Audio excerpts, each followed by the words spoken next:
Super power America ইসরায়েলের যৌথ শক্তির সঙ্গে পাল্লা দিয়ে যুদ্ধ চালিয়ে বিশ্বের শক্তির রাজনীতিতে নিজেদের অনন্য অবস্থানে নিয়ে গেছে ইরান। দশকের পর দশক থেকে আন্তর্জাতিক নিষেধাজ্ঞা ও নানাবিধ চাপের মুখ থেকেও দেশটি কিভাবে নিজেদের প্রভাব ধরে রেখেছে তা বিশ্বজুড়ে সমরবিদ ও বিশ্লেষকদের কাছে এখন এক কৌতূহলের বিষয়।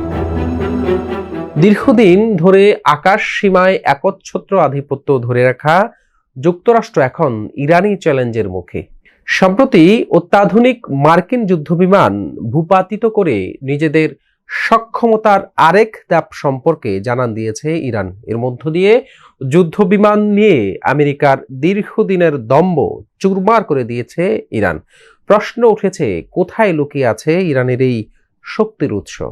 প্রিয় দর্শক, ইরান কিভাবে সমর শক্তিতে উন্নতি করেছে এবং এই শক্তির মূল উৎস কি, এই নিয়ে আজকের বিশেষ প্রতিবেদন। শেষ পর্যন্ত আমাদের সাথেই থাকুন।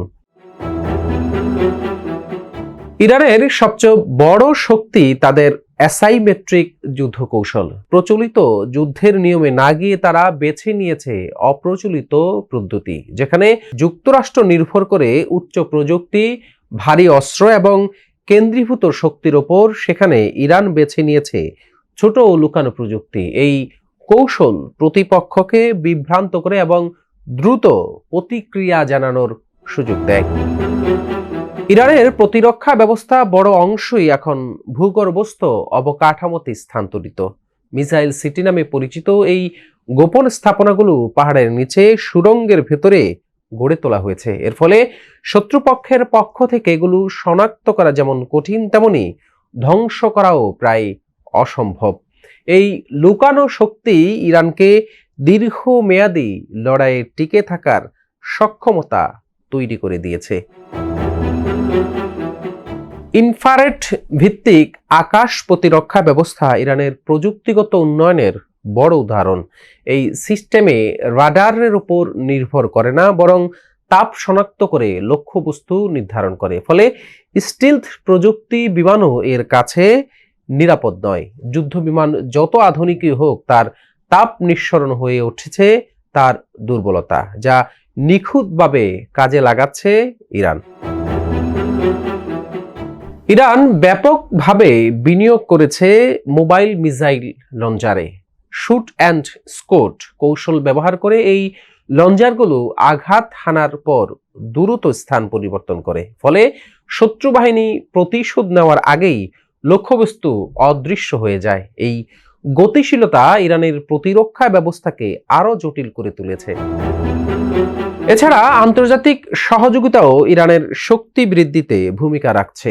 রাশিয়ার কাছ থেকে উন্নত পোর্টেবল মিসাইল সিস্টেম এবং চীনের সম্ভাব্য প্রযুক্তিগত সহায়তা ইরানের সক্ষমতাকে আরো বাড়িয়ে তুলেছে। বিশেষ করে আধুনিক মিসাইল প্রযুক্তি, যা একই সঙ্গে রাডার ও ইনফ্রারেড গাইডেন্স ব্যবহার করতে পারে, তা স্টিলথ বিমানের বিরুদ্ধে কার্যকর প্রতিরোধ গড়ে তুলেছে। সামরিক দিক থেকে ইরানের শক্তি নিহিত রয়েছে তাদের অপ্রতিসম যুদ্ধ কৌশল এবং দেশীয় প্রযুক্তির উপর। দীর্ঘদিনের আন্তর্জাতিক নিষেধাজ্ঞা সত্ত্বেও ইরান নিজস্ব প্রযুক্তিতে তাদের অত্যন্ত উন্নত ব্যালিস্টিক ক্ষেপণাস্ত্র এবং ড্রোন বা ইউএভি তৈরি করেছে, যা মধ্যপ্রাচ্যে তাদের প্রতিরক্ষা ব্যবস্থাকে শক্তিশালী করেছে। এছাড়া সরাসরি যুদ্ধে না জড়িয়ে লেবানন, সিরিয়া, ইরাক ও ইয়েমেনের মতো দেশগুলোকে স্থানীয় মিত্র বা প্রক্সি বাহিনীর নেটওয়ার্ক গড়ে তোলার মাধ্যমে ইরান নিজেদের সীমান্তের অনেক বাহিরেও ভূরাজনৈতিক আধিপত্য বজায় রাখতে সক্ষম হয়েছে। অর্থনৈতিক ও আদর্শিক জায়গা থেকেও ইরান যথেষ্ট স্থিতিস্থাপক।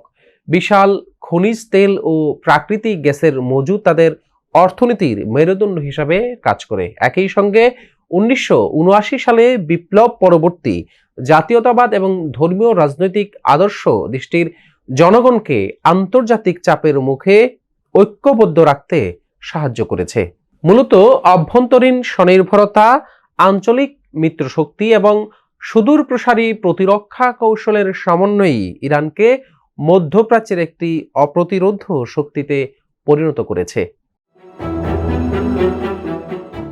ইরানের শক্তির উৎস নিয়ে আন্তর্জাতিক রাজনীতি বিশ্লেষকদের দৃষ্টিভঙ্গি বেশ গভীর। এ বিষয়ে দুজন প্রখ্যাত বিশ্লেষকদের মধ্যে আমেরিকার গোয়েন্দা বিশ্লেষক এবং মধ্যপ্রাচ্য বিষয়ক বিশেষজ্ঞ কেনেথ পোলেক মনে করেন, ইরানের মূল শক্তি তাদের সামরিক সরঞ্জামের চেয়েও বেশি তাদের কৌশলগত ধৈর্য এবং অপ্রতিসম যুদ্ধ কৌশল। তার মতে, ইরান খুব ভালো করেই জানে তারা সরাসরি যুদ্ধে আমেরিকার মতো পরাশক্তির সমান হতে পারবে না। তাই তারা হিজবুল্লাহ বা হুতিদের মতো প্রক্সি নেটওয়ার্ক গড়ে তুলেছে। প্লোকের বিশ্লেষণ মতে এই আঞ্চলিক মিত্ররাই ইরানের একটি প্রতিরক্ষা ডাল হিসেবে কাজ করে, যা প্রতিপক্ষকে সরাসরি ইরানি ভূখণ্ডে আক্রমণ করা থেকে বিরত রাখে। ইরানি আমেরিকান শিক্ষাবিদ ও পররাষ্ট্রনীতি বিশেষজ্ঞ ভেলি নাসর ইরানি শক্তির উৎসকে তাদের সাংস্কৃতিক ও ঐতিহাসিক প্রভাব এবং আঞ্চলিক কূটনীতি দিয়ে ব্যাখ্যা করেছেন। তার মতে, ইরানের শক্তি শুধু শিয়া মতাদর্শে সীমাবদ্ধ নয়, বরং এটি তাদের হাজার বছরের পারস্য সভ্যতার উত্তরাধিকার। নাসর মনে করেন, ইরান মধ্যপ্রাচ্যের দেশগুলোর অভ্যন্তরীণ অস্থিরতাকে কাজে লাগিয়ে সেখানে নিজেদের প্রভাব বিস্তারে অত্যন্ত দক্ষ।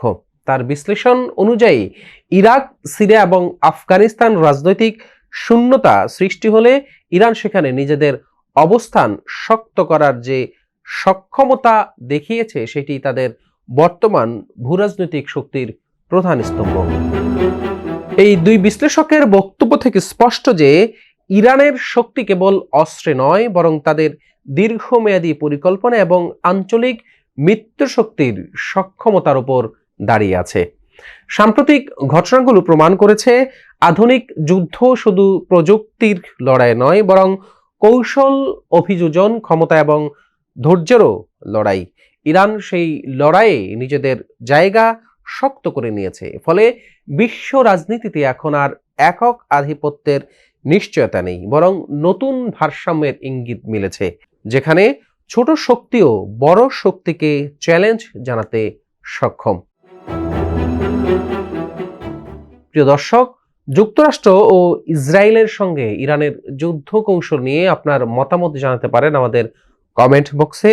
সেই সঙ্গে ইরান যুদ্ধ নিয়ে বিশ্লেষণধর্মী প্রতিবেদন দেখতে আমাদের সঙ্গেই থাকুন।